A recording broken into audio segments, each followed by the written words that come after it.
ఈరోజు ఉదయం సుమారు 8:30 గంటల సమయంలో మన విడపనగల్లు అవుట్స్కట్స్లో ఉన్న చెక్ పోస్ట్ వద్ద వాహనాలు తనిఖీ చేస్తుండగా బళ్ళారి వైపు నుంచి టువర్డ్స్ మన ఉరవకొండ సైడ్ వస్తున్న ఒక వెర్నా కార్ని ఆపి చెక్ చేయగా దాంట్లో 1,75,00,000 రూపాయలు క్యాష్ ఆ కారులో దొరకడం జరిగింది.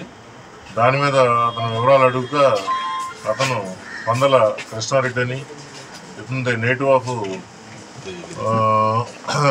ఆఫ్ చవటపల్లి విలేజ్ ఉదయగిరి మండలం నెల్లూరు జిల్లా అని, తాను సిరుగుప్ప బళ్ళారి జిల్లాలో కర్ణాటకలో కొంతకాలం నుంచి నివాసం ఉంటున్నట్లు, అతను అక్కడ ఈ సివిల్ కాంట్రాక్ట్స్ వర్క్స్ చేస్తున్నట్లు చెప్పాడు.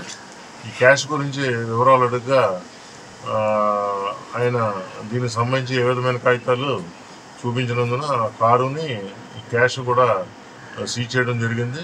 దీన్ని క్లారిఫికేషన్ కోసం ఐటీ డిపార్ట్మెంట్కి మనం పంపిస్తున్నాం.